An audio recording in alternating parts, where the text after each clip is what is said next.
Welcome to another edition of SacTown Movie Buffs. Once again, I'm Kier, and this is Jason. And today we are back reviewing a new film that is streaming in theaters. And is it? I mean, not streaming, playing in theaters, but is it streaming? Yeah. I don't remember. No, not yet. Okay, so it's not streaming. It's only in theaters. So if you want to see it, you're going to have to go to theaters. And the movie that we are talking about today is Licorice Pizza. And I say, without further ado, I say we get right into it. So we're going to bring this in, and I believe, Jason, you're actually going to take this one on. I am, but Kiera, you missed another opportunity. You could have said, so settle in and grab a slice of this licorice pizza that we're going to give you. Yeah. See? You missed another. Well, you just did it. You missed another key opportunity, man. I mean, So I'm going to now serve you up a slice of licorice pizza. Okay, that out of the way. Okay, so this is the new film by Paul Thomas Anderson, who is one of my favorite filmmakers. And there's a lot, he has a lot of big fans. So whenever he puts on a movie, it's a pretty big event for a lot of people. So he did Hard 8. He did Boogie Nights, which is in my probably top 10 of all time. He did Magnolia, which is a great movie. Did Punch Drunk Love. Did There Will Be Blood. Did The Master. Inherent Vice. Phantom Thread. And now Licorice Pizza. I don't think I missed any of them. I'm a big fan. He's never made a movie that I did not at least like. On to Licorice Pizza. So Licorice Pizza is a movie set in 1973 in the San Fernando Valley. It's a very LA, very 70s movie. And it is basically the story of... it's kind of hard to say who the protagonist is because there's two protagonists in a way. It stars Cooper Hoffman, who is Philip Seymour Hoffman's son, as the 15-year-old... I can't remember his character's name all of a sudden, but... He's 15 years old in the movie. He's Philip Seymour Hoffman's son. Philip Seymour Hoffman, of course, has worked with Paul Thomas Anderson before his passing, of course, multiple times. He worked with him in Boogie Nights. He worked with him in Hard 8, Punch Drunk Love, The Master. So frequent collaborator. I think it's pretty cool that he cast his son in the lead role, and his son's a pretty good actor, too, actually. Yeah. The other lead role is Alana Haim. I hope I'm pronouncing her name correctly.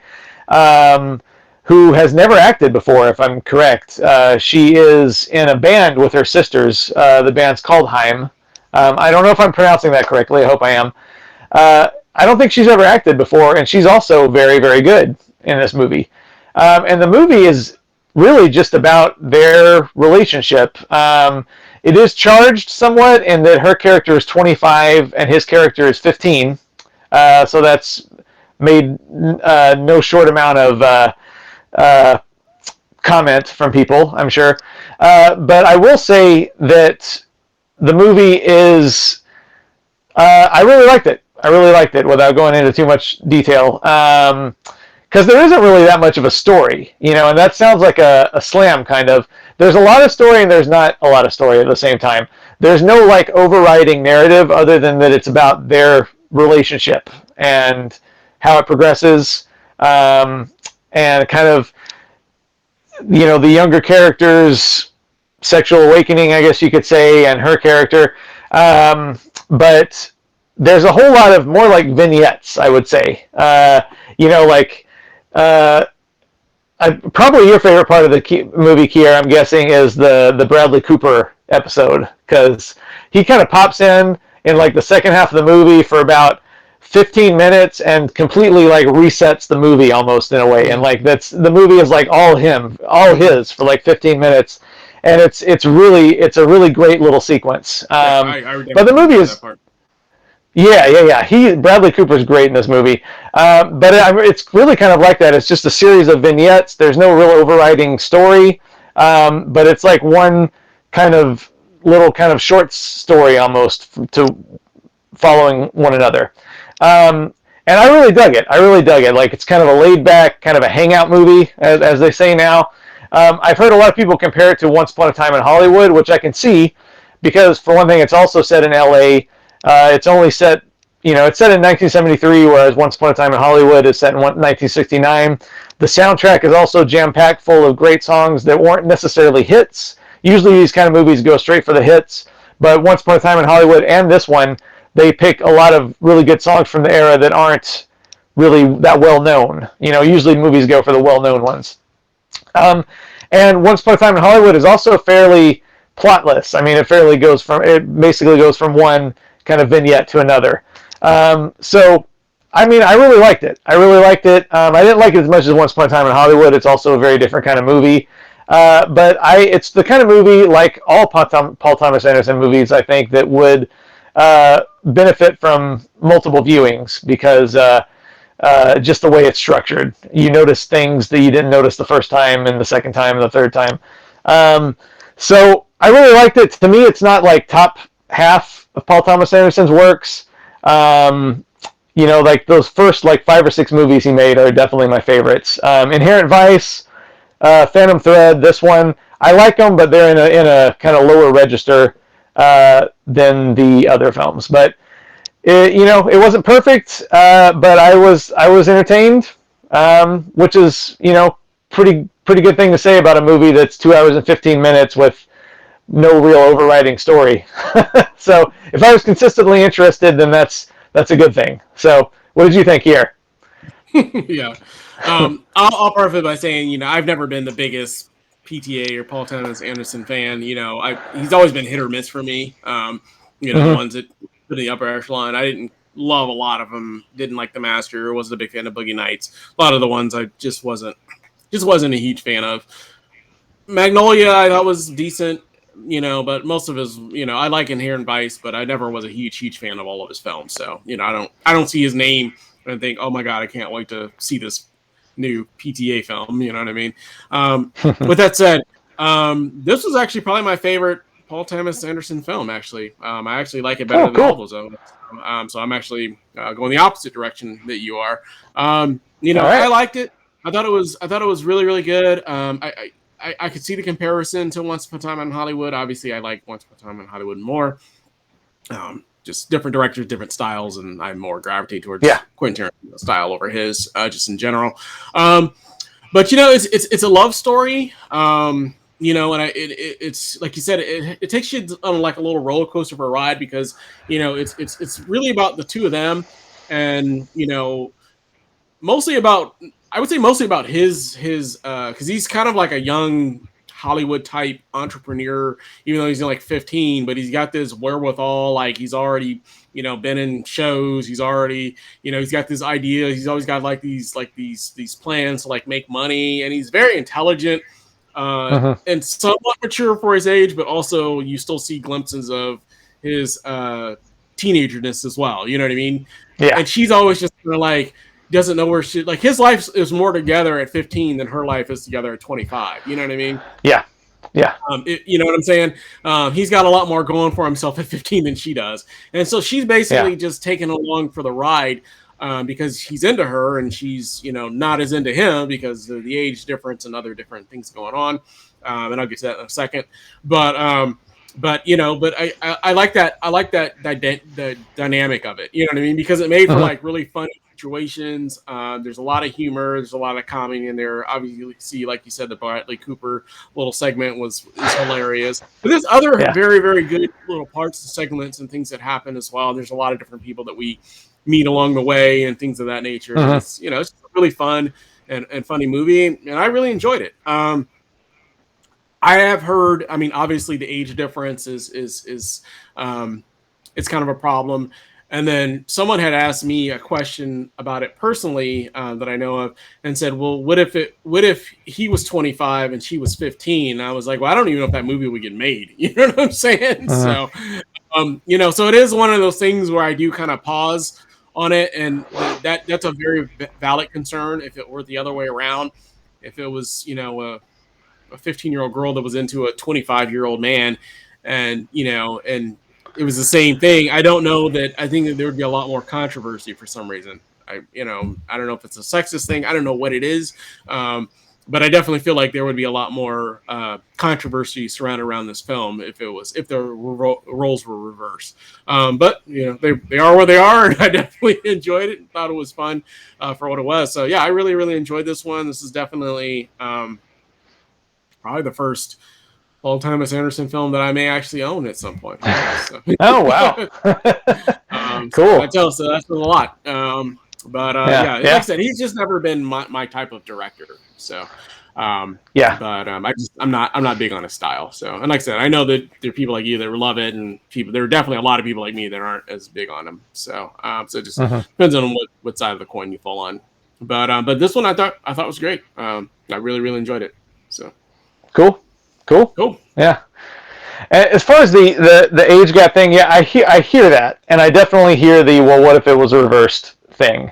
But I also think it is a tendency these days to, like, I don't know, it's something that's come along with the internet and social media and all that, I think, but I believe that, like, it's kind of hardwired into our brains that we have to, like, approve of everything that's happening in movies these days, especially if it's what the lead characters or the characters we're supposed to identify with are doing. And there's like this inclination to think that there's something wrong with the movie or wrong with the director or wrong with the actor, even if they're doing something in the movie that is not, like, okay by today's standards, So that's not making excuses for it, but I think it's kind of I think that's kind of losing track of what art is supposed to do. I mean, it's telling you a story about these people. Like, is their relationship healthy? No, but it's where they are at this point in their lives, and that's what the story is about. And you don't have to, like, approve of it. You don't have to necessarily disapprove of it. It's just, like, that's what art is supposed to do. It's supposed to present these complexities, and you have to think about it and come away from it with your own your own opinion of it. And I think that's getting kind of lost these days because there's this inclination that you have to approve. Like, if the character is the lead character in the movie and you're supposed to identify with them, then they can't do or say or think anything that is, like, not okay. And I don't know. I just think that's kind of harmful to art in the long run. But anyway, but I hear the complaints. I hear the concerns. But also, I mean, without getting into spoilers, it's not like they're having sex in this movie constantly or anything. It's like there's flirting, there's some kissing. It's fairly innocent. I mean, is it unhealthy? Yeah, but like you hit on, like, he's really mature, she's really immature. It's not gonna last. I mean, this is just kind of like one small period in their lives where they have this connection, and I think to get lost in those other areas is kind of missing the point in a way. I don't know how you feel about it. Yeah, I definitely hear you on the whole woke culture that we're in, basically, and I'm just going to say that that's really what it is. There's definitely, it's the Dave Chappelle effect. You know what I mean? He's an artist. He does comedy, and he tells off-color jokes. And people don't have a problem with most of his off-color jokes until he might say something about one particular group that, that offends that particular group, and now it's a firestorm type situation. I think that's just kind of the culture that we live in, to be able to try to separate the art and say, okay, well, this is just a movie, or those are just jokes, or this is just a song, or, but I think that people have trouble identifying with that, and it goes even with music now. Baby, it's cold outside. We just live in that era where if anything is, basically deemed to be, inappropriate, that, it has to be canceled or we have to make a comment of it. But I mean, we have to be honest with ourselves here. And yes, it is just a movie, but I mean, this type of stuff has been taboo for quite some time. You know what I mean? This is not even anything that new. I mean, Baby, It's Cold Outside is definitely new woke culture. This movie, would probably, I could see people being polarized on this film, no matter what time whenever this film came out, it would have been looked at a little strange, So, and then I read somewhere it was like, well, why didn't they at least make the kid 17 and being like gonna be 18 or something of that nature? And I was like, I don't know, but I mean, I guess that would have alleviated some of the problems, and it really wouldn't have changed the film at all. But I'm like, that's the artist's license and discretion to make him 15. He wanted to make him 15 for whatever reason. So, and we have to kind of just, that's what the artist wanted to do, I guess, if you will. So, but I do hear those arguments that they could have just made him 17, getting ready to turn 18 in January or something of that nature. And we probably would have not even blinked an eye at it, but it's one of those things. Yeah.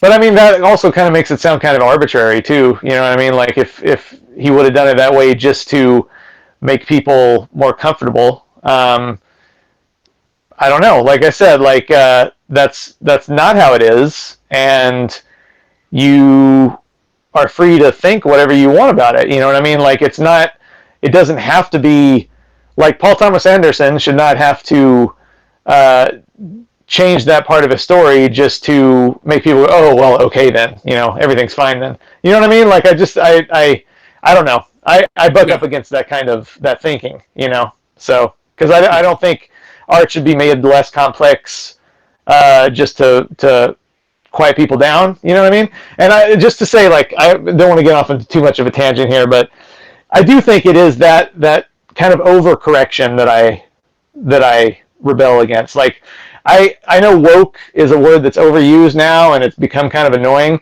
but in general, I'm pro wokeness. It's good to be aware of things, and it's good to be, looking out for minorities and stuff like that, and like aware of those kinds of inequalities in life. I'm pro that, but there's this kind of overcorrection that we're seeing, I think, now that's like it's kind of oppressive in the opposite direction. You know what I mean?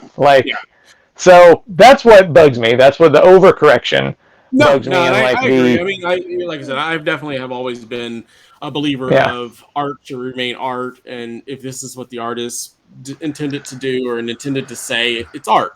This isn't a real life scenario in this film. Obviously this is real life, and we knew of a couple that were 15 and 25, we would more than likely be reporting it, but it's a movie. But in 1973, would you? Maybe not. I don't know. I wasn't born yet. I don't know. So, I wasn't around then, but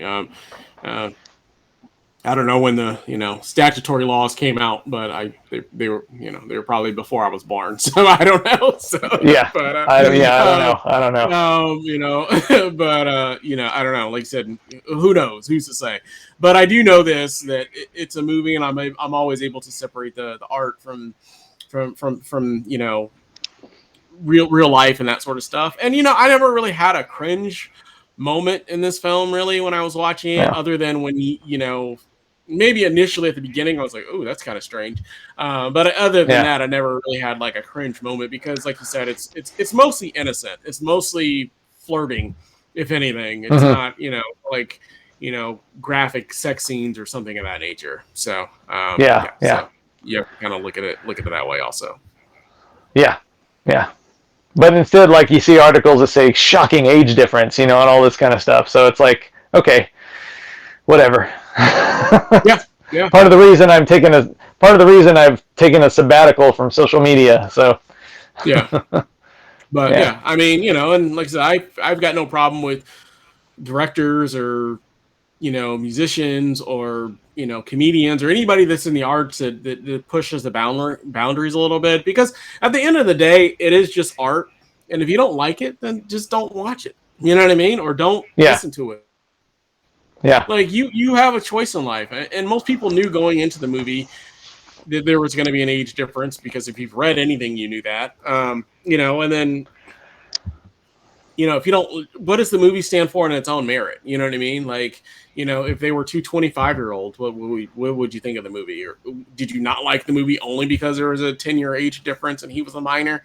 You know what I mean? So it's like one of those things where it's like, it's not going to ruin a whole film for me just because of there's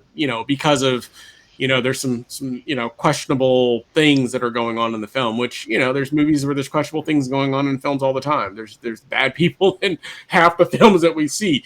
You know what I mean? There's people that carry machine guns and just go through the streets bloodletting like it's nothing. You know what I mean? But no one ever goes, all those innocent people that got killed. You know what I mean? Like this movie's garbage. You know what I mean? Saying like I think that's pretty taboo also, right? Just walking down Main Street, spraying up the town. You know what I mean? You know what I mean? In real life, nobody would go.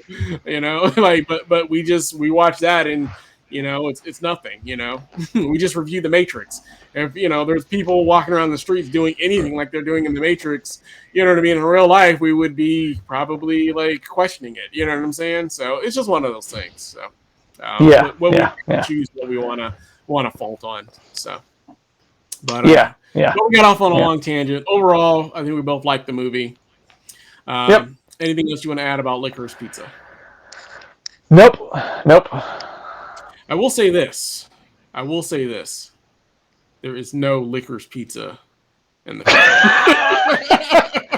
That is true, and I felt robbed. That is not a spoiler. I was waiting. I was like, when are they going to eat this damn licorice pizza? And they don't. And they don't eat it. You know what I mean? Yeah. So, but other than that, except for that small little problem I had, I really enjoyed it. Yeah. Good. But what is the overall grade and face you would give this one? I give it 4 out of 5. B+. So nice and solid. It might go up next time I watch it. Who knows? But for now, it's a solid B+, 4 out of 5. So nice big smile. Awesome. Well, you know me, man. I'm on a roll tonight, man. I'm giving it the exact same grade. I'm giving it a 4 out of 5 also. Oh, my God. Wow. Really enjoyed it. Yeah, it's high praise. Yeah, good. High praise. Good. It is. It's your highest rating. So. As we said in a previous show, it's my second highest rating. 4.5. Yeah, exactly. Yeah. Yeah, pretty much. Unless it's a Tarantino film, that's the highest I can do. I can do 4.5, and that's it, man. Yeah, so. For the most part, yes. Yeah. But no, I definitely enjoyed it. I gave it 4 out of 5. Big smile with some teeth, and a little bit of open mouth as well. Just really enjoyed it. No, it's great. So obviously, we did another show. We talked about top 10s. Well, this one is clearly in my top 10 as well because I have not given 10 films over 4 stars in a month. So yeah. Ever? I don't know about in a year if I've ever. So. Meanwhile, I gave 10 movies 4 stars out of 5 probably this week. Yeah. I don't know if I've ever given 10 films. Not since I've been an adult. I do watch like movies that were at like the box office when I was like a child, and I'm like, they'll show like an old some theater, some multiplex back in like 1987, and it's like 8 films that are like classics for me, and I'm like, man, I'd give every single one of those films 5 stars. You know what I mean? But since I've been an adult and a little more picky about my taste, I just don't give too many films that type of grade. But it is what it is. So yeah, hey, different stuff. I hand them out like they're candy. Well, you don't give them all 5 anymore, I guess. So yeah, that's true. We'll give them 4.5 now. That's right. Not quite perfect on the first viewing. On the second viewing, when nobody notices, I'll bump it up to 5. Yeah. Why not? Yeah. Well, cool. Well, thanks for joining us for the last 25 minutes and listening to our rambling. Let us know down in the comments if you like Licorice Pizza or if you didn't like it. Let us know down below. As always, if you like the channel, we ask that you like, subscribe, make sure you hit that bell notification, and we'll be back again soon with another show for you guys. We thank you for watching. Hope you have a great day. Bye. Bye.